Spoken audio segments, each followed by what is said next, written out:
Hollywood could not write a script with a more important, intriguing matchup to see how the West Division in the Canadian Football League shakes out heading into the 2023 playoffs. What's going on, everybody?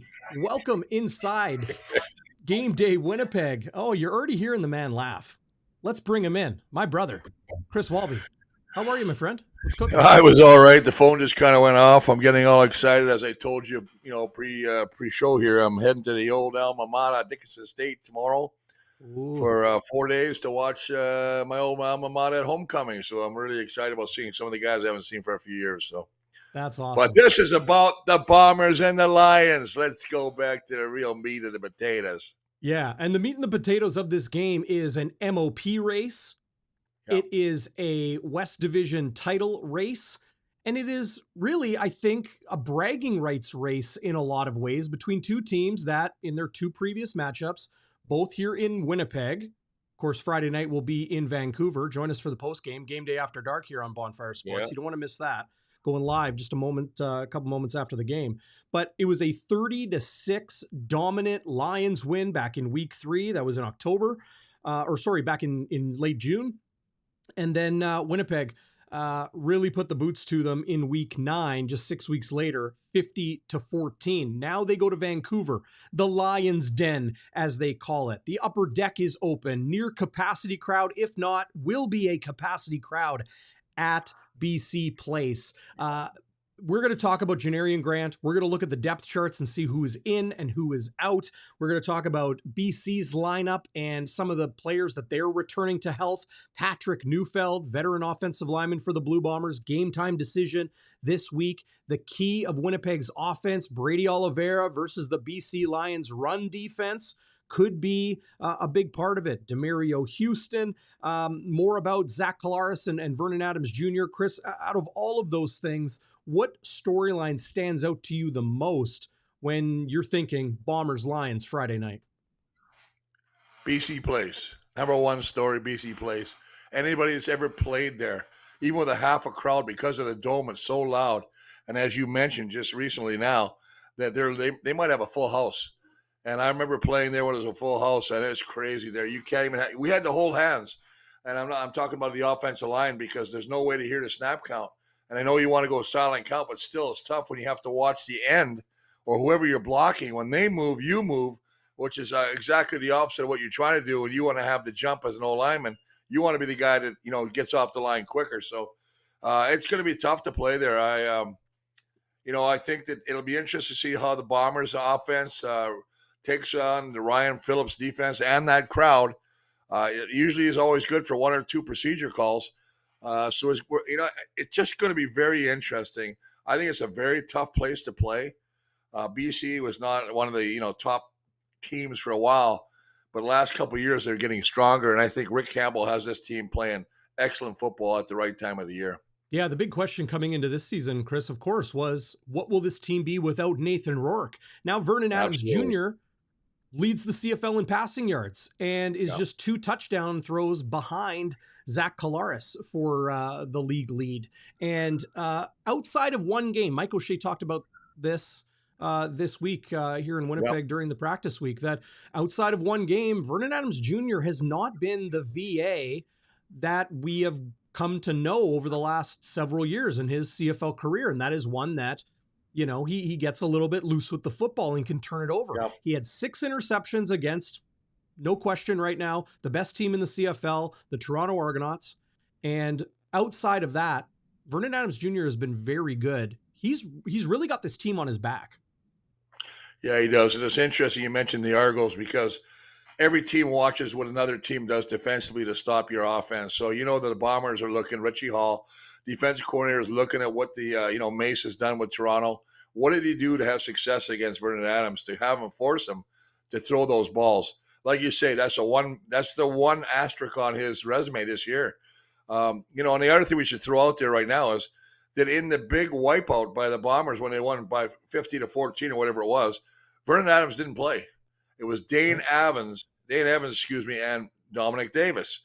So now you got VA who's coming in now. He's number 1 in the CFL, 47 completions, over 20-plus yards. He gets, you know what? I'm blown away how accurate he is with the football right now. Granted, he's got a hell of a receiving crew out there. I mean, it's probably one of the top, it matches up well. If I want to look at the Bombers' offensive receivers, BC is very similar. Lucky Whiteout, Kean Hatcher, Dominic, I mean, come on, man. You got Rhymes, you got Alexander Hollins.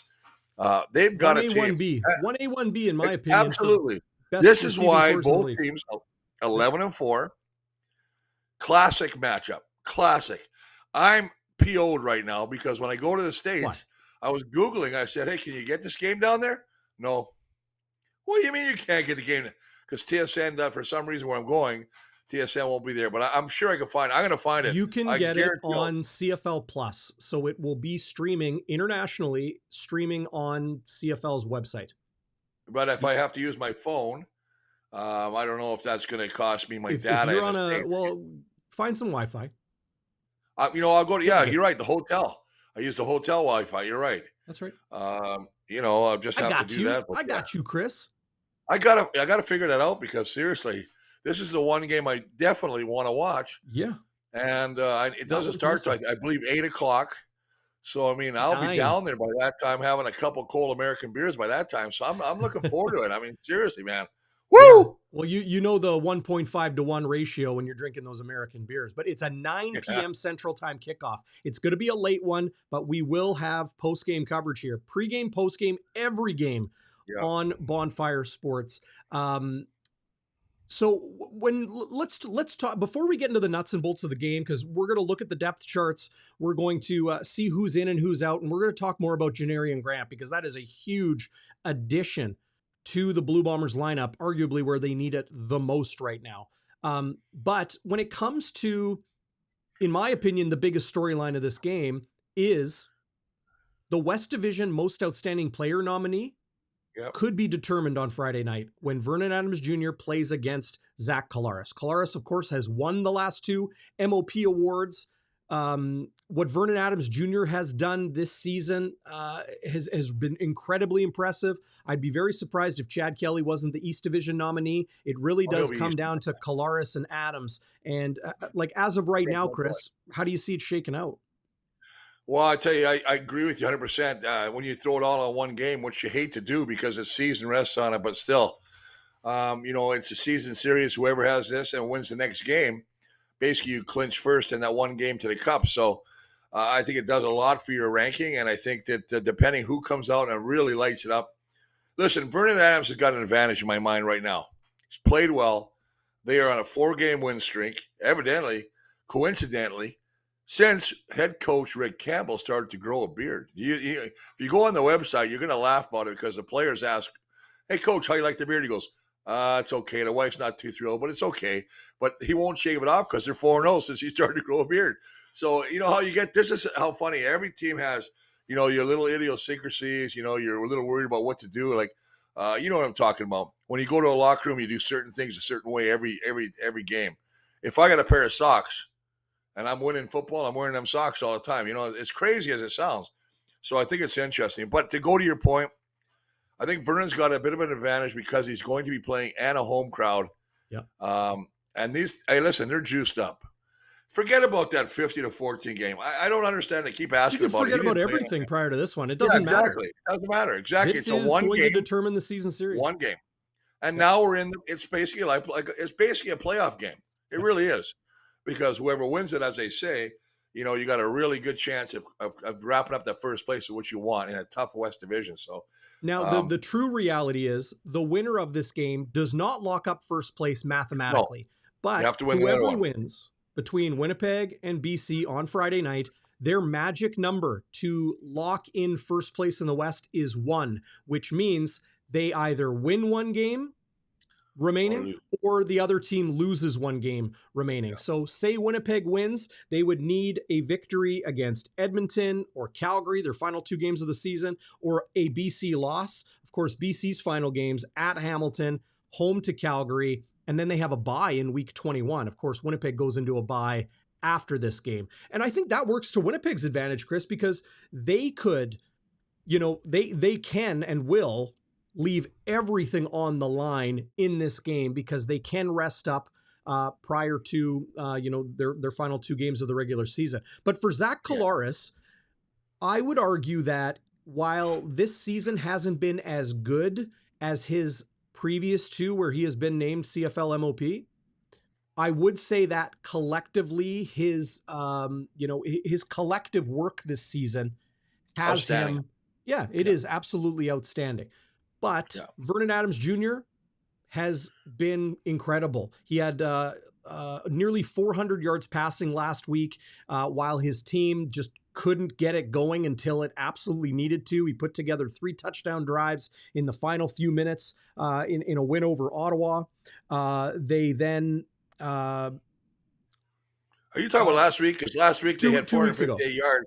And he beat Saskatchewan last week, and they were beating Saskatchewan. Right. Sorry, 458 yards. Yes. 458 yards. Yeah, incredible. And then, 2 weeks ago, does it at home, losing to the Ottawa Redblacks, who entered that game losing 7 straight. They were winless in over, 2.5 months, and they somehow find a way to score BC, that is, 3 touchdowns in the final 3.5 minutes to win. So what Vernon Adams Jr. has done is as impressive in a lot of ways because of the late game heroics and leading his team to touchdown drives versus Zach Collaros that has given his team healthy leads to allow Brady Oliveira to lead the league in rushing and just absolutely murder the clock late in games. So it's really going to come down to, I think, this game for a lot of voters for CFL MOP awards of who the most outstanding player in the West Division is. VA versus Zach Collaros head to head. And as you mentioned, Chris, it was Dane Evans, not Vernon Adams Jr. when Winnipeg beat BC 50-14. It was Vernon Adams at the controls when Winnipeg could only muster 2 field goals in a 30-6 loss at IG Field. Yeah, and a tale of 2 teams back then. But I'll say this about one other thing that's I believe, Zach's favor is not only is he, right in that race as far as yards, touchdowns. I mean, he's got 30 touchdown passes, 45 touchdown drives. The fact is he's also got a leading rusher. Bombers are a team that, if you look at the stats, they are a predominant run first on first down. And when you have a guy like Brady Oliveira who thrives on getting that football, I mean, he just goes and beats everybody out right now. I mean, he's just a tough runner. And you look at BC, who are basically living off the arm of VA. They only average 85 yards rushing. They're basically number 8. So you have the number 1 rushing team in the Bombers versus number 8 team right at the bottom of the league with BC. Now, will that change? Taekwon Mizell is a good running back. There's no doubt about it. He's 5 yards short of 1,000 yards. It's very similar to how Winnipeg was last season, where Brady Oliveira got 1,000 yards, hit the 1,000-yard mark in his final game, while Collaros threw the lights out. Very similar. I thought Taekwon only has 750 yards rushing, but you may be right. But I thought he had, it's just one of those things. You're putting doubt in my mind.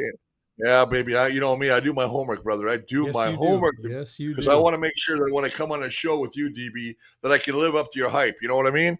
That's the game, baby. But I'll say this. Exactly. I love the way the Bombers run the football. I think they had 2 games. I was looking at what Mr. Oliveira did. I believe he had 2 games at 70 yards each game. Nothing spectacular. But having said that, I think that he has got stronger as the year has gone by. It seems like every game he's hungrier to get that football. He reminds me of a young Willard Reeves that would just give me the ball, smash mouth football, run straight ahead. But he still has the ability to make that spin move, a.k.a. Andrew Harris. I just think that, we talked about this before, but Brady, to me, is a front runner for the most outstanding Canadian. Yeah. Last week we thought that Nick Dembski was going to crack the 1,000, so to get the first Canadian receiver and running back to get 1,000.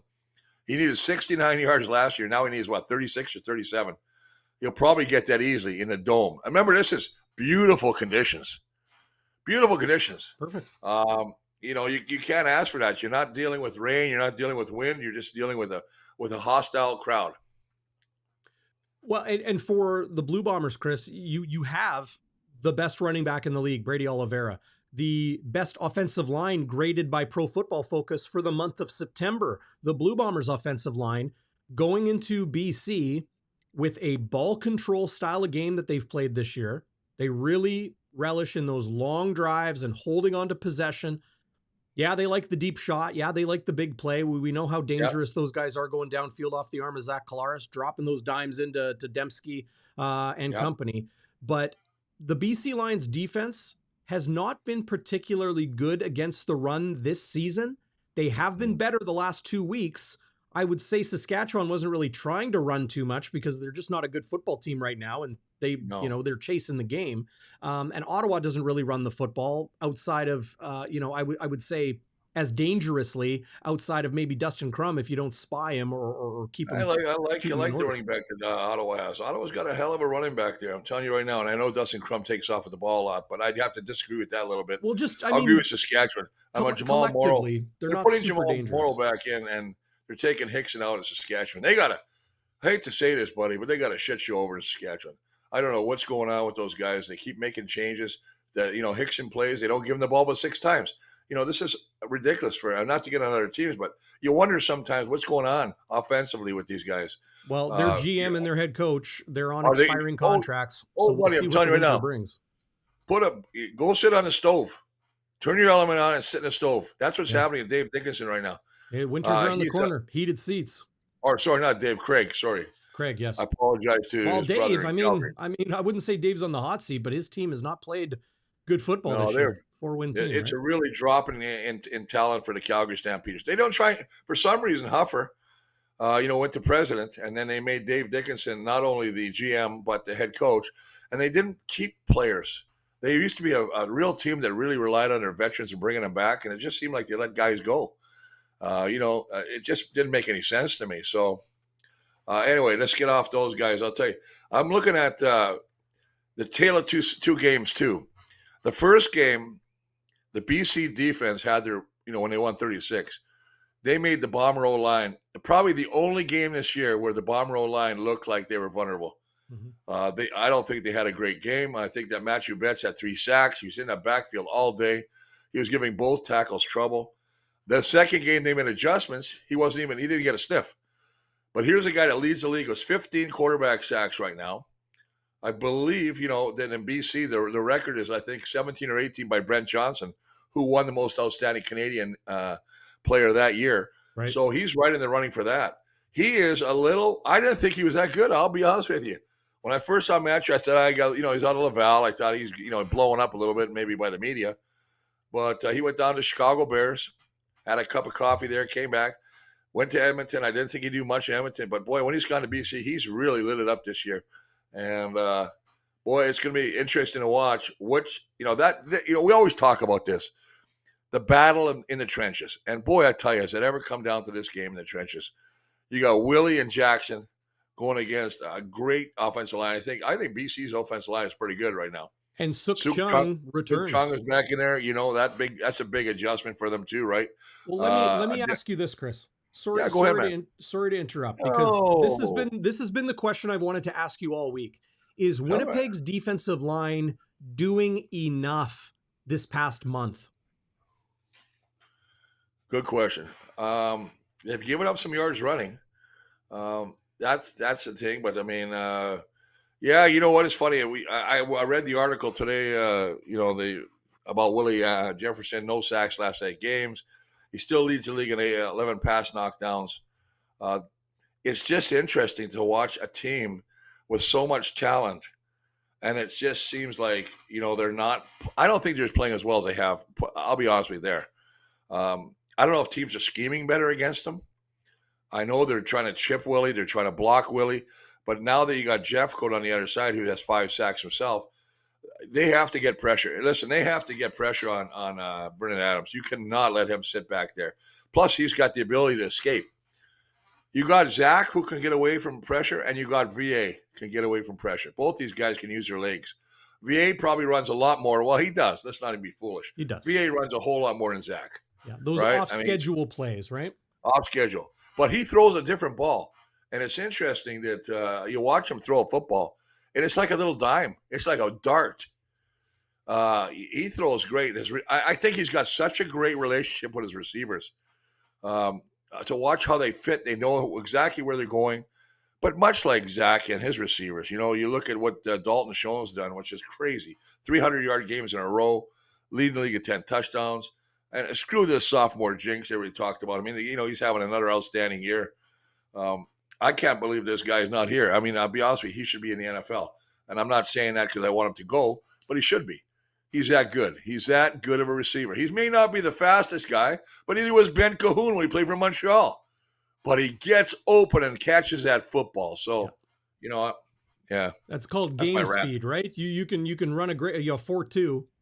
You can run a Deion Sanders 40-yard dash, but what's your game speed? What's your elusivity? What is your mental in knowing your defender, the one who is guarding you, the play, finding that pocket, chemistry with your quarterback, game speed? Do you remember Hamilton? I believe it was Hamilton signed Ben Johnson to a tryout. He was a receiver. It was Toronto. I thought it was the Argos. It was one of them. One of the Eastern teams. It was a publicity stunt, though. But no, the guy, fastest guy in the world. Yeah, but he can run. Up in 88. Catching the football, running routes, knowing how to cut. He's one of those guys. You basically put him on a straight line. It was a bit of a publicity stunt, but I just thought about that today because, to your point, 100% that you can be the fastest guy in the world, but if you can't know how to adjust to the coverage to get open, and you got to have hands. You got to have great hands. And I tell you, like for me, number one is Dalton Schoen. And then you look on the other side, Kenny Lawler, who had his biggest game of the year against the BC Lions, 7 catches for 200 yards. Woo! Yeah. Oh, they're talking about your hats, baby. Everybody's talking about your hats. Oh, everybody wants the hats. You look great in the hat, I got to say. Well done. Bigger fish to fry right now. Gang, look, when the hats drop, you will know. And I got a feeling people are going to kind of jump all over them. But this isn't about, creating scarcity and hype. Just have not had the time to do it. One-man show over here. Chris, you bless me with your presence once a week, and I'm forever grateful for that. Hey, everybody out there is forever grateful. I think people have to understand this. You were the voice of the Sea Bears, who, congratulations, I guess, the executive and team of the year. You also do the Jets. I mean, you're all over. You're stretched in a million directions, and I think that that's something great because you won't be here long. So every day that I do a game with you is a great thing because eventually, you're going to be somewhere else. But I'm telling you right now, people have to recognize your talent. You know what? I don't think I am going to be somewhere else because right here, I love it here. Everybody in the live chat, like Granny Bomber fan, dropping great comments. Andrea and Comet and Friesen and everybody. Thanks for being here. Thanks for joining us. I really like it here. I put a little, comment out on Twitter that some changes are coming to Bonfire Sports in the coming days and weeks, right? And Schnitzy and I will talk more about it on Game Day After Dark in the post-game show, but he and I started Bonfire midweek just about 2 years ago, and we're just changing things up a little bit because, look, this is a business. And I write for NHL.com. I'm at Jets practice. I'm at the home games. I'm watching the road games. I'm engaged in all that. We need to get hockey on this channel. But everybody out there who's joined us from Winnipeg Sports Talk, Hustler, Remo. I know, Remo, you're in the live chat. Good to see you, buddy. Thanks for the raid, as always. They do amazing work at what they do. And Kenny and Rennie have an awesome show. It's amazing what they do. And Illegal Curve have been doing it forever, and they are amazing at what they do. I've been trying to find a way to do things a little bit differently while adding to that Jets conversation in digital media here in Winnipeg. And I'm really excited about what's about to drop. I have been busting my tail to get it going. Got a new contributor or two coming on to help me a little bit. But it's tough being a solopreneur, right? A solo entrepreneur and trying to do all of this. But that's why I'm so thankful for everybody out there for watching and listening. And Chris, for you and Schnitzy for joining me. Everybody else, that has joined Bonfire through the years and the months. More to come. So hang tight, everybody. We are going to be I'm going to Grey Cup. Bonfire Sports will be there. Bombers are there or not. I'll be there, and Bonfire Sports will be there. We'll be on the Jets. We'll be pregame and postgame every game because I wouldn't want to take Chris Walby away from all of you out there. I don't think anybody would ever forgive me. No, and I love it. I get to watch it. You know what? I love going. Listen, at CBC, I went to 10 Grey Cups, worked 10 Grey Cups. So I've been to a lot of Grey Cups. I love Grey Cups. It's a great party. It's probably the Canada's national party. But having said Oh yeah. that, there's also a part of me that loves getting together with a bunch of the guys I used to play with, pulling up a chair, a bunch of Coleys, and we watch the game. So yeah, either way, I'm good. I'm just glad you're going to be there representing. But let's talk about the Bombers and what they got to do to get there. Yeah. So Yeah, I like let's that take a look. segue. Well, you're the king of the segment. You should be hosting the show. You should be Oh hosting yeah, I the don't show. think so. Yeah. Let's take a look at the depth charts. Here is how the BC Lions will line up on offense and defense. Defensively, specifically, Tehama has been so good this year. Matthew Betts, as you mentioned, Chris, 2 sacks short of the record set by Brent Johnson, Hall of Famer, defensive end for all-time sacks by a Canadian in a single season. Ben Hladek, the Canadian in the middle, has been so good. Our old friend Marcus Sales, TJ Lee, Gary Peters, Jalen Edwards-Cooper, they are very talented throughout the defense. Offense, of course, it is led by their receivers. Keon Hatcher, who yards per game leads the CFL. Injury snagged him for a handful of games this year, but he has been the most dangerous when healthy and in the lineup. Lucky Whitehead, we know he is a burner and what he can do. Javon Katoy and Justin McInnes, a Canadian duo at slot back that I think combined are as good or at least as effective as a Nick Dembski. Are they as good as Nick Dembski? I would take Nick Dembski over them any day. But Katoy's size, McGinnis's hands and red zone efficiency, so good. Dom Rhymes, stud. Last year was the guy in the CFL, and Alexander Hollins has been just an absolute nightmare for the Blue Bombers this season as just kind of a little, a little water bug, as my bell, Chris Walby always says. The Bombers, they'll be without CFL interception leader Demario Houston. Winston Rose moves over from field side to the boundary side next to Dietrich Nichols. Home remains. Jamal Parker steps in. Wilson, Big Hill, Cramdy, no changes in the linebacking core. Malik Clements will come in rotationally. Let's talk about that D-line, though, Chris. I was going to say Chris Hansen. Oh, no. Theodric. Wrong Predator. Theodric Hansen. Rotating in a little bit last week, probably more now that he has been back for a game. But Jeffcoat, Jefferson, Thomas Lawson, and Walker, again, I just don't know if they have been doing enough.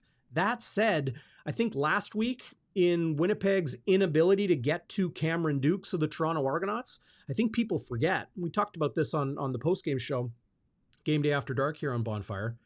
Toronto's offensive line is hands down the best offensive line in the CFL today. Hands down. Pass protection, run game, they're the studs. So if Winnipeg struggled to get to the quarterback against them, okay. If they struggle to get to the quarterback against BC, VA's elusiveness, the Lions system, it might be a bit of a different thing, but I wouldn't say they're playing their best football right now. Yeah, that's interesting you say it. I mean, I look at what they're doing overall. I expect them to really bring a lot of stuff, a lot of pressure tomorrow. I think Richie Hall, you can't save stuff. You got to start utilizing your whole, whatever you got, bag of tricks, whatever your blitzing packages you want to see. I expect to see Adam Big Hill coming a lot of blitzes tomorrow from the middle, lining up over that guard, getting the offensive line of the BC Lions to give away their calls, to let them know what they're going to do, whether it's a pass or run.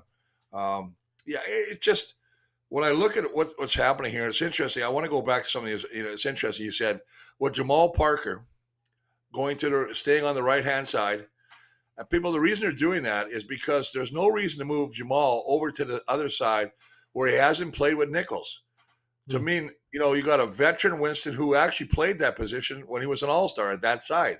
So they move him over. They keep the combination, the chemistry between the communication between Home and Parker. That's a smart thing. Great move by the Jordan Younger, the DB coach for the Bombers. A smart move by keeping him there. Yeah, I agree. On the offense, Kenny Lawler, Rashid Bailey, Nick Dembski, Dalton Schoen, Drew Wolotarski, the backups or guys that will rotate in. Brendan O'Leary-Orange, the Canadian. Janarion Grant, there he is, back at wide receiver. It's huge to the special teams, but offensively, I think I wouldn't be alone to everybody else out there when I say keep Janarion Grant on special teams. It was an offensive run play where Grant got hurt 2 months ago, right? Yeah. He comes off his second stint on the 6-game injured list early. So that's one of two that Winnipeg will be able to employ this season. But that's a it was just such an unfortunate thing when your specialized special team guy, your kick returner, gets his 1 or 2 touches on offense, and it was just kind of like a nothing jet sweep run play in a game he didn't need to be in. Winnipeg was not struggling offensively, and he got hurt the way he did. Grant needs to return kicks. That's just football. I agree with you. First game back, I would keep him just as a returner. He's been a lion killer. He's had great games against the BC Lions. He's in a dome scenario where there's no wind. Just got to catch the ball and use his talents, his God-given gift to get up there and run through the coverage. I think he's going to have a big game. I think it's a big addition to have him back, just psychologically for the blocking team as well, knowing that you got a guy back there that can break it anytime he touches the ball. But having said that, I saw his article, and he was talking about how he's like a lion going and raking the grass or whatever. He's going after prey. I mean, he has been out for a while. Mm-hmm. But to your point, if a guy gets hurt running the football, you can't do nothing. What's the difference? I would think that he'd probably get hurt more returning a punt because of the fact that you got everybody barreling down at you, right? So I mean, he's that good, and I'm just happy he's back because we need him to get him back. As you said, there's a bye. That's an interesting point. There you go, right there, DB. The importance of this game. Plus, they have a bye next week, right? So they could have rested him for another week. But the fact is 2 weeks, yeah. The fact is this game is so important to them. You need your best players when you're playing it, So it's great, man. Yeah. I think, for a guy like Janarion Grant, who through his entire CFL career has touched the ball more on specials than on offense, it's just different. So, you could say he's more likely to get hurt on a punt return than on offense, but whatever is the thing you do less of is the thing you're less comfortable with. But for Grant, like getting Hansen back last week, Javon Leake, he will win Special Teams Player of the Year in the CFL this year. Toronto's returner had a big 48-yard return that led to Toronto's first touchdown, I believe it was, set them up with great field position. Outside of that, Winnipeg's cover teams did do a better job against the most dangerous returner in the league, or at least has been this season. A lot of people will argue Janarion Grant is the most dangerous returner in the league. Just he hasn't been able to play in a couple weeks. We all remember that highlight return with the stiff arms and the break tackles and turning the corner and putting on the afterburners against the Saskatchewan Roughriders, and how big that play was, for highlight reels in the CFL for years and years to come. But getting Hansen back and now getting Janarion Grant back, is it fair for fans to presume collectively the special teams will be better for this home stretch? I think so, 100%. I think, like I said, if I'm a blocker and I'm on that return team and I know I got a guy like Janarion back there, I'm just a little bit more jacked up. Nothing against Jamal Parker. I thought he did a good thing last time. So, but it's funny. I'm listening to Winnipeg Gordo. I'm calling it now. Grant will get a big return. The Bombers we call for a holding or illegal block.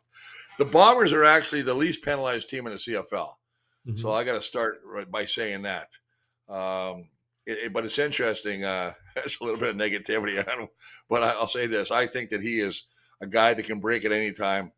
They haven't BC. BC's done a pretty good job of covering.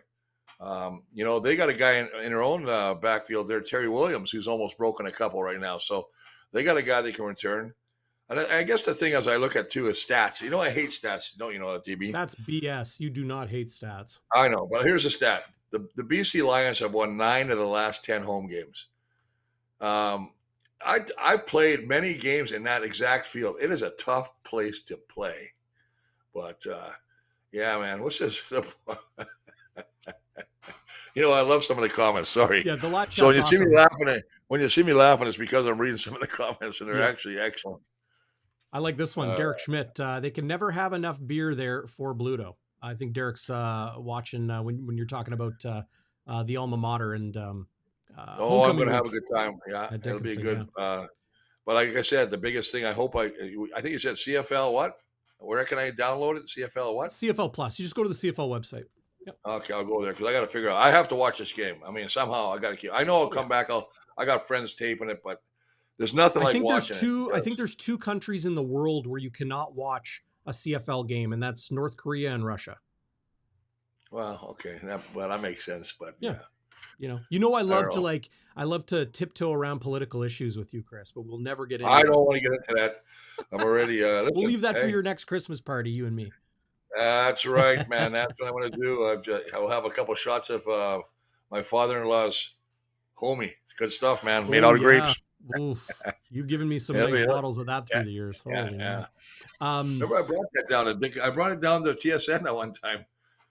That's right. But not that we had it in TSN. We took it outside just to let the TSN well, after hours, after work always.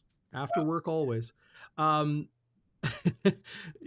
me, Janarion Grant brings something Winnipeg not just has been missing, but it's every time he touches the ball.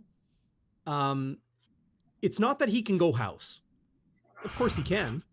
It's that he is going to set you up with that 10 or 15, maybe even 20 yards more than you would have. Jamal Parker, Greg McCrae now off the roster. And by the way, the Bombers reduced their practice roster back down to 10. I was surprised.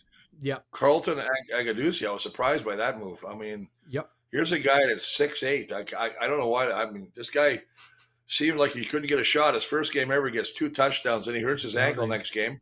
Yeah. And never ever got that. He had one game where they didn't even throw to him. So he's never really got that thing.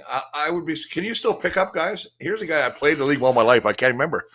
Can you still pick up a guy? So a guy gets released now. So could somebody pick up a Carlton Agadusi right now? I guess so. I know the trading deadline's over, but can you pick up a guy that's cut? I would think you can. I think you can sign free agents. Yeah. Well, he's not free. He's free. Yeah, he's free. He's cut. He's free. Yeah. So he has the ability to make an income, right? You can't hold it against him making an income, but I'm just wondering because teams like, if 8 players get hurt in a game, what are you going to do? You got to sign guys, right? And that Mark Orset, that's a great question. He's in the live chat saying, "Hey, was there any rumblings of attempting to trade him?" They tried to trade him. They must have tried to trade him. They also tried to trade Mark Leggio, and he ended up just signing as a free agent with Hamilton. Yeah. Right? He's had a heck of a year. He's done really well. I mean, Leggio kind of rebounded a bit. Hamilton's going to be an interesting team now. Now they got, what's his name back? Bo Levi. Mm-hmm. But I like Schultz. that Powell I think kid. Schultz is starting this week. Schultz played good. Powell played good. It's not where you start, it's where you finish, right?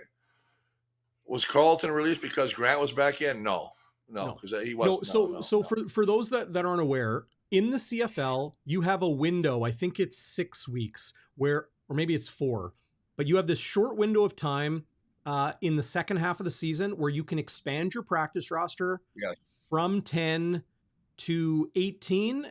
And now it's back down to 13, or it's to 15 and back down to 10. You get to expand your practice roster by a good chunk. And a lot of teams do that now. Winnipeg did it earlier this year to kind of get a look at some guys, and they've kept a lot of those guys on the practice roster and then released others. I could pull it up here, but once that window closes, the team has to release the majority of those guys. So like some of those new guys, Ravi Alston at wide receiver. Miles Fox has been their former BC Lion, but signed with Winnipeg earlier this year.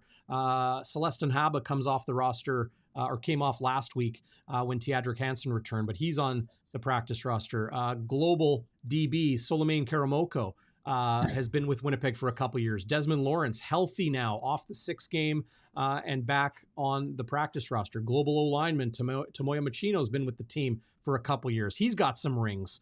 Same too with fellow Japanese national or global, I should say, but national origin, Les Maruo, Greg McCrae, Tyreek McGee, Drew Richmond's been with the team. This guy has been here a long time. Great article written, I think it was by Ted Wyman of the Winnipeg Sun, about the patience the Blue Bombers have had with him. Drew Richmond is the heir apparent to either Stanley Bryant or Jamarcus Hardrick. So remember that name. He is going to start a tackle, dollars to donuts. And then Tanner Schmeckel, the 2023 Canadian draft pick, there as well. But Alston, one of those new guys. Garbutt, one of those new guys that essentially, bumped some of those others off the practice roster. Demerio Houston on the one game. He was signing autographs after the game against Toronto, Chris. So I don't think it's anything too serious. Beeksma injured his knee seriously in practice earlier this year. Alden Darby was a surprise addition to the 6-game injured list just about 3 or 4 weeks ago. Shane Gauthier has been there for a while. Mike Miller has not practiced since it was 35 degrees outside. Of course, it feels that way even in early October, late September here. But it's been a long time since Mike Miller has been good. And then Canadian draft pick in 2023, Jeremy Murphy on the 6-game as well. So you'll see a lot of teams this time of year sign a whole bunch of guys to their practice roster. You'll see other teams cut a whole bunch of guys from their practice roster. This is that window where they're able to do it. But I think for the most part, you just saw the injured list. Winnipeg is in pretty good shape injury-wise, health-wise, down this final stretch. Play BC on Friday, bye week, and then home to Edmonton, at Calgary, and then for the BC Lions, at Hamilton, home to Calgary, and then a bye the final week of the regular season. The East is decided. I think, who finishes second and third, and if there's a crossover, some teams are battling for that. But for the most part, Friday night, Bombers Lions, it's really going to determine, in all likelihood, who's hosting the West Final. But there is no crossover. Hamilton's clinched a playoff spot with the last win. So the crossover is goodbye. Goodbye. What do you mean? It's over. That's if Hamilton won wins. They won last week, so they're in. I looked at the stats and they said that they're in. So I'm just going to go with if they're wrong, I'll go over and head slap them. Well, the crossover rule is if the third place team, if the fourth place team in one division has a better record than the third place team in the other division, they cannot be tied. No tiebreaker rules. They have to have more wins, more points. They have 8. They've got 8. Hamilton's got 8 wins now, or 7 or 8 wins. I believe you. But I was reading the game notes, and it was literally laying out the playoff. I should get you writing them then. Maybe I should. Let's get back. Let's get back into this one thing that I want to talk about. Oh, and by the way, I just found my note. Taekwon Mizell, not 1,000 yards rushing. He's at 750, but he is 5 yards shy of 1,000 scrimmage yards. He has 245 receiving. Way to protect yourself. Way to come back on that. He's a good player, man. He's putting up the yards. Don't let that canoe go. Anyway, my point was there's a couple guys that surprised me on the getting released. I don't want to spend a lot of time on it, but I'm going to tell you right now, I think that Carlton Agudusi will get picked up. I think that Soiree will get picked up too, the DB. He played well when he played. Yeah. I was actually surprised he got released. So there's obviously somebody coming in. Yeah, so I don't know what's going on. Anyway, that's enough of those guys. I wish them the best. They contributed well when they were here. They thanked. I know that I read that Carlton put a nice little thing out on Facebook saying thank you to Winnipeg for the way they treated him and his family. So that's good. Yeah. No, no doubt. I love it when players send that message out and show that appreciation, right? Yeah, amen. Yeah. You got me a little bit bothered about this playoff scenario. Okay. So I'm looking for it right now. What does bother me though, Chris? What? The Argos have 2 games against the Red Blacks in their final 4 weeks of the season. Yeah. And they only played Winnipeg once. Oh no, that's a schedule maker. We had this rant last week. I think it's ridiculous. It's killing. I don't know why they do that. I mean, I think it should be, and I still think that we talked about this. Maybe we should go to the one division. One division. Well, so I was on with Rod Peterson a couple weeks ago on his show, and he said, "DB, God love you, best of luck." But Rod said, he had been banging the drum for one division in the CFL for 20 years, and he's given up. And I said, well, I'll take the torch. I'll take the torch and continue to lobby for it, because I just think like the crossover's cool and all, but it hasn't really been a real thing, has not been applicable.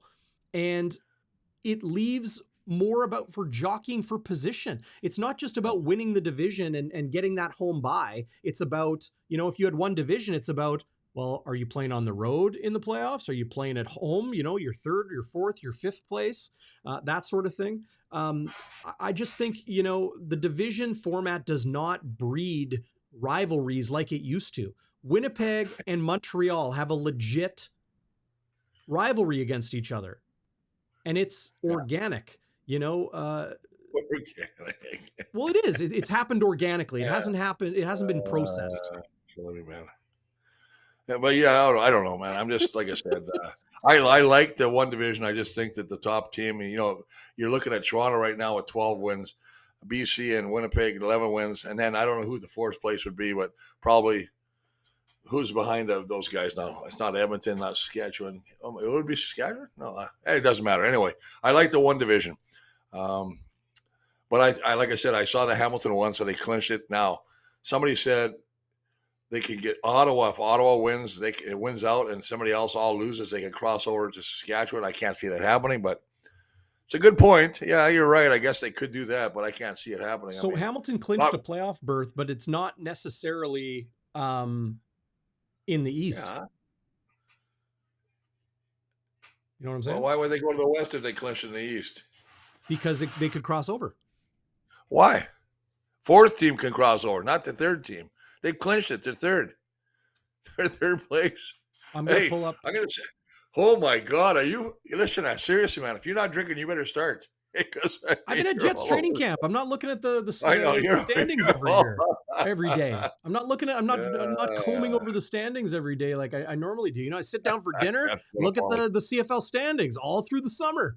Well, now it's training camp. Yeah. I'm talking about Ville Heinola. Okay, there you go, buddy. Well, okay, I'm gonna pull up the standings here and we'll chop it up because people want to know. They want to know. They want to hear Chris Walby talk about the standings with the standings in front of them. So here it is. Okay, just for you, buddy. Yeah. Just for you. That's the schedule. Yeah, I got you, buddy.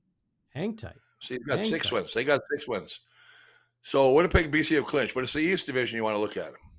So right now, you look at the East. There it is, clinched, 7 wins. Hamilton so Ottawa, 7 and 8. Yes. Ottawa has 4. They have to win 3. They go 7 and if Ottawa wins the last 3, Saskatchewan loses the last 3 or whatever, then Ottawa has a chance to go over to the West, which would be a remarkable year for Ottawa to come back from where they are right now. What if Hamilton loses out and Ottawa ties them? Do they hold the tiebreaker? They've clinched already.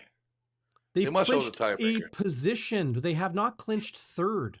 Because if Ottawa finishes tied with them, they could end up being the crossover team. That's what I'm saying. Mm. Oh. Okay. Yeah. Wake it up, man. Wake up. Wait, you telling me to wake up? Yeah, 6 and 9. See that? Let me put that mug on screen. Do you hear what I'm saying?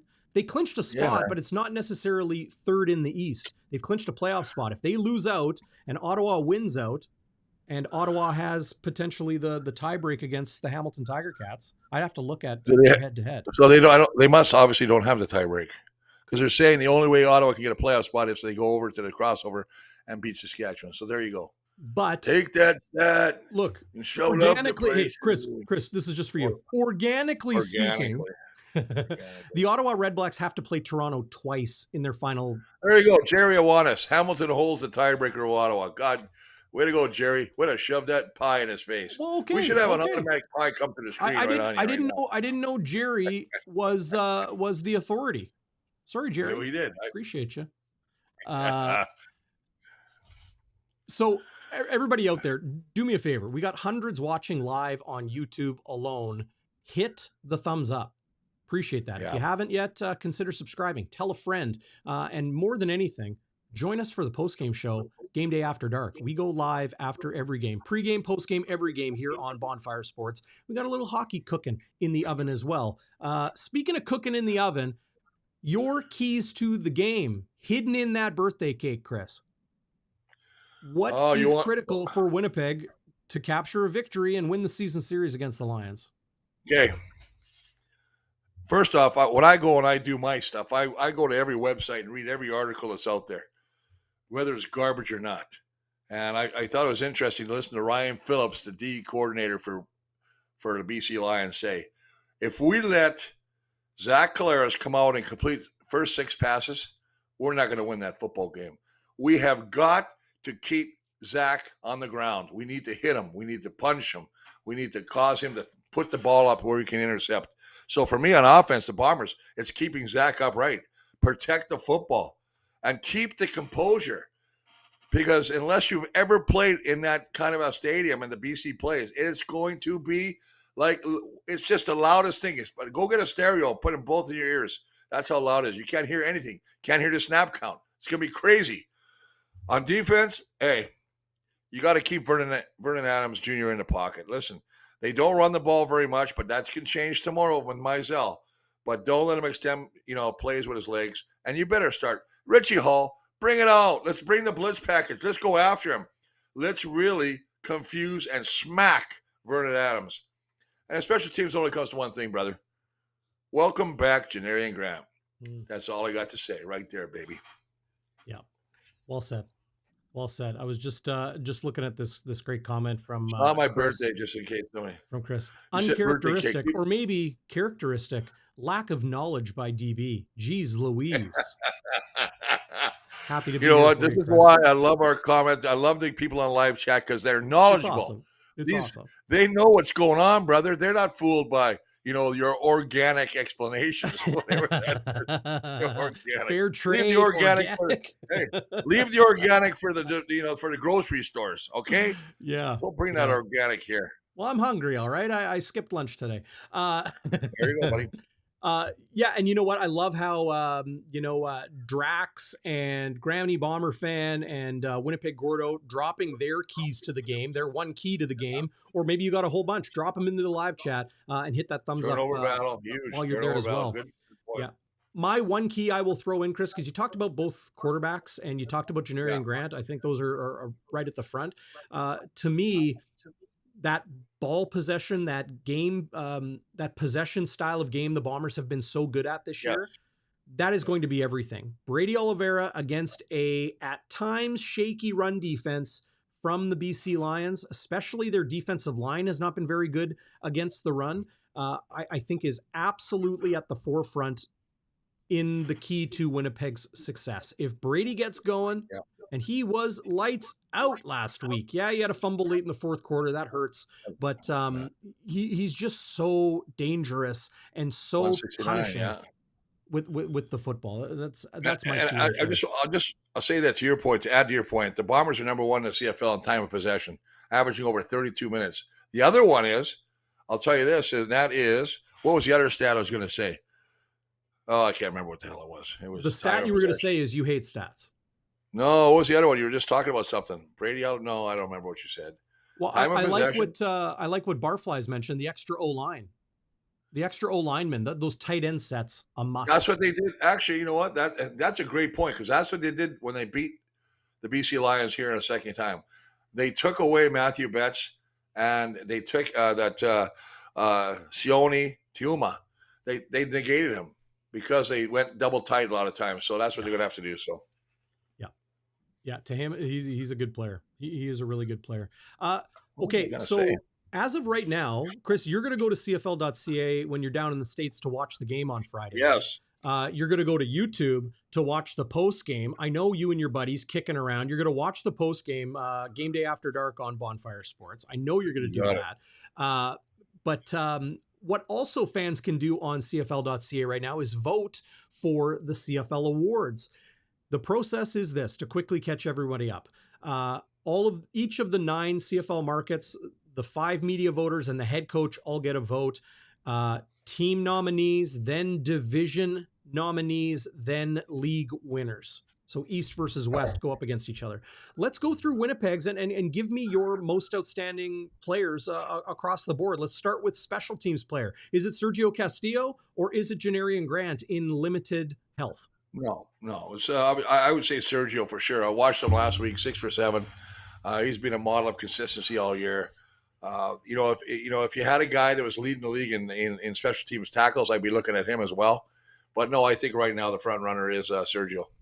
Your most outstanding defensive player for Winnipeg? Is it Willie? Is it Big Hill? Is it Demario Houston? Is it Jackson Jeffcoat? You know what? It's such a tough thing because it's such a stats-driven thing. I Often. think that even though Willie hasn't got the stats with the sacks, I think he's still a major disruptor. Obviously, DeMario was 7 interceptions, leads the league, 3 forced fumbles, leads the league, or fumble recoveries. So I mean that's a good question. Then you can never take Adam Big Hill out of the conversation. You just look at it. I look at that defense, what they are right now. If I go right here, I'll look at it real quick. Well, a lot of people have kind of yeah. criticized Adam Big Hill this year that he's not the same player he always was. But the reality is he is still so dang good. Yes, he smart, is. There's nobody's really jumped out at me though on defense. Like, Demario Houston leads the league in interceptions. I think, outside Winnipeg, he would probably get the vote. I really think it is down to the defensive ends, though. I think it is a Jackson Jeffcoat or a Willie Jefferson award. Okay. The pass knockdowns, to me, are as effective. Evan Holm. Holm's been good. I don't know if he's their most outstanding defender. Well, he's been pretty good. At least he's tied. I think he's got one less. He's 10 pass knockdowns. He hasn't been beat for a guy in his first year. I think he's his first year out of UND. He's done a great job. Second year, okay, thank you for correcting me on that. He's done a great job. So, yeah, I don't know. Could be Jeffcoat. Sarge says Jeffcoat. I know that when Jeffcoat's healthy and he plays his game there, he's one of the best. So, yeah, that's a good point. It's good about most outstanding rookie is a tough one. Yeah, I don't even know who I'd pick for a rookie. Because I don't think Jamal Parker is eligible. 7 games, don't you, or something like that? Or yeah. Play? I don't even know if they have a rookie. The Bombers don't even have many rookies. I'm thinking right now, looking at the roster here. Whew, is it going to be Damian Jackson? Like Jake Kelly, Jamison Sheehan? Yeah, it could be a punter. He's tied for the league lead. Anthony Bennett. Oh, my God. Don't even get me started on kickers. Okay, never mind that. Anthony. Most outstanding Canadian. Is it Dembski or is it Oliveira? No, it's Oliveira. I mean, you can't even go away. How can you overlook it? Even if I want to go with Dembski, which I think he deserves credit, I couldn't because that would be overlooking what a great year, not only receiving but running the football Oliveira has done. So, yeah, that's simple. To me, that's a. I think he's going to win it all out.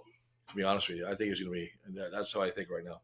I agree. Evan Holm is an all-star. Jerry, who is the authority, says, "Why not Dietrich Nichols? Yeah, he could be one of those stats driven. Even though he hasn't got an interception yet, which is really weird. Yeah, Brian Cole, look at it, not a rookie. Not a rookie. No. Now that guy, there might be a special teamer. He's done a great job on special teams. Brian Cole. Oh, Brian Cole. Brian Cole. Yeah, he might be a special team in that conversation. Put it that way. Yeah. Granny Bonner fan saying Dembski. You know what? Sard. Sorry, buddy. I got to say this. Yeah. Sard, what a great point. I never thought about that. Brady Oliveira for most outstanding Canadian and most outstanding player. Well, that was the next question. Who's the most outstanding player on the Bombers? Is it Collaros or is it Oliveira? Well, you know what? What a great question. That's a great point. And we'll come down between those two. That's really good. Sard, I'll give you a heads up. I've had a beer and cheer you right now. I don't have one right now, but later. You will soon. Who was it here? Granny Bomber fan. Dembski for MOC and Bo. Well, that would be Brady Oliveira, not Bo Levi. Dembski for MOC and Brady Oliveira for MOP. So if the most outstanding player isn't also the most outstanding Canadian, I understand wanting to spread the love, but that just doesn't make sense. No. To me. No. Celestin Haba for rookie. It's on the practice roster right now. He's only played a number of games. I think he's been in like 3 games. I think you need to play a little bit more to make an impact to go. I mean, but a lot of times these rookies. If it had to be Celestin Haba or Damian Jackson or but you know what? Sheehan, who do you go? Whoever comes. I mean, you know this. Whoever comes out as rookie of the Winnipeg is not going to win anyway. No, because it's usually a team that has to start a lot of rookies. Will have rookies in that. Quantez Stiggers is going to be the most outstanding rookie in the CFL. Javon Leake is going to be the most outstanding special teams player. The Argos have those 2 wrapped up. Yeah. I agree with you on that too. I think that's great. That's a great point. So MOP. Is it Brady or is it Zach Collaros? How much weight do you give the quarterback in these sorts of things for most outstanding player? Well, I think the fact that he touches the football every time, I mean, that's obviously the biggest thing, right? I mean, but when you look at what Brady has done, not only running the football, but catching a football, I think he's got 9 combined touchdowns. He's got like 7 or 8 100-yard games. To me, the punter. Sorry, man. Oh, God. But yeah, I don't know. I think Brady's got it making himself. If he continues like this, I remember we had this conversation before, the guy in Calgary that won most outstanding Canadian. He won most outstanding player as well, I believe, was that running back from Calgary. So, I mean, the way he's going right now, he's got Bombers 11-4-15. So he's got 3 games left. He has 3 more 100 yards. You're looking at 1,600 yards. I mean, wow. You know, I played with Mimsy, who had 17. I played with Willard Reeves, who had 1,700 yards. Robert Mims is so good. There's Willard. Willard won a most outstanding player. Didn't win the other day. No, I know, but that's okay. I mean, let's not get politics. See what I'm doing? I like to touch on just flirt with the politics with you. But anyway, you know, he won. Willard won most outstanding player when he had 17, led the league in rushing. Yep. So there is a good possibility that Brady O will get a lot of votes. I really wonder how things are going to shake out here in Winnipeg, right? Like, you got 5 media voters. I am honored to be one of them again. Hopefully. And you have the head coach, Mike O'Shea. Hey? Do you guys get together and discuss? We chat, but we don't, get together and sit down and debate. But yeah, we'll shoot the breeze at practice, that sort of thing. But my ballot's my ballot. I vote how I feel. I don't care what others say. Yeah, sometimes sometimes you get guys trying to influence you. You know what I mean? Saying, "Hey, sure, this is what I think." You know what? A lot of that influencing may have happened or did happen. Back in 2019 when Andrew Harris was not the nominee in a year where he probably would have won CFL MOP. Oh, I remember that. Yeah, there were a lot of people asking me to change my vote. A lot of people. There was a little bit of pressure there. Yeah. Anyway, that's what it's going to happen. I mean, I think it's just going to be. Listen, for those of you who don't want to watch this game, I don't. Then you're not a true football fan. I think. Well, if you don't want to watch this game, I think you're insane. Because if you're watching this show and you're not watching the game, then you need some help. It better be a big day. It better be your daughter's wedding. Like I said, and even then, I remember I was at weddings and I go watch the game. So. Well, when you played, Chris, there was no PVRs. Like, people even had trouble, videotaping over their wedding on a VHS to record the game if it wasn't blacked out. I remember all those days, man. Holy crap! Yeah, I've got cameras somewhere, video. I don't want to ever watch it though. Yeah. Anyway, that's where I'm going, baby. So, well, enjoy your weekend, Chris. Down at Dickinson State, where you played NCAA football. Was it NCAA back then? NAIA. It was NAIA. Yeah. NAIA, yeah. National Association of Intercollegiate Athletics. I was corrected from the postgame show the other day because it's good football. They've won their conference championship like the last 5 years in a row. And then they went and played. I think they got beat by a California team or a team from way out west. So listen, they've got a great program for a small school. But one of the top schools. It was rated one of the top 5 in the States for size of school, which is a great thing, right? I mean, if you get me to graduate, you got to be a good school. I'm telling you, right? Hey, you can take that one of 2 ways. Hey, well, I'll tell you right now. You ever watch Jethro Bodine on the Hillbillies? That was me. I'll say, Granny, what you cooking up? You know what? Jethro was smarter, at least from the episodes I watched, if I can recall. He was smarter than he came across. He was way smarter than he came across. Everybody wanted to see. What's her name? What's the daughter's name? Oh, I don't know. She had the Daisy Dukes. Yeah. You're sick, man. I like Granny. Anyway, yeah. Granny Bomber fan. You know what you like Granny? Oh, not Granny Bomber fan. You like Granny on the Beverly Hillbillies. Yeah, she was Granny. She was trying to cook those golf balls. She said, "Them ostriches are laying some tough eggs, old Jed." And then Jethro hate him. Anybody can eat a golf ball's a tough guy in my books, brother. That's awesome. All right, Chris. Hey, have a great weekend down there. Enjoy the game. Enjoy everything. And looking forward to, another bye week, but then getting you back for the home stretch here between for the Winnipeg Blue Bombers, Edmonton and Calgary. And then, of course, the postseason. Winnipeg will be in one respect or another. But I'll leave that to you. And, hey, send your best to everybody. Oh, pleasure, buddy. And as I say, go Blue. Have a great time. Hey, to this guy, Donnie Boy, I didn't get an A in basket weaving, but I did get one in archery. So, I mean, some of the courses they offered down there were great. Bowling, archery.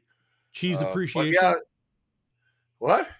That was a Fresh Prince reference. Cheese did appreciation. Did you say organic appreciation? Organic cheese appreciation. I hope all you guys enjoy the organic game with the DB while he's doing the game, and join him in the, what's it called? After dark? After dark. It's going to be a real late one this week. Him and Schnitz are the highest rated show on TV right now. So you just edged out the Beverly Hillbillies. That's right.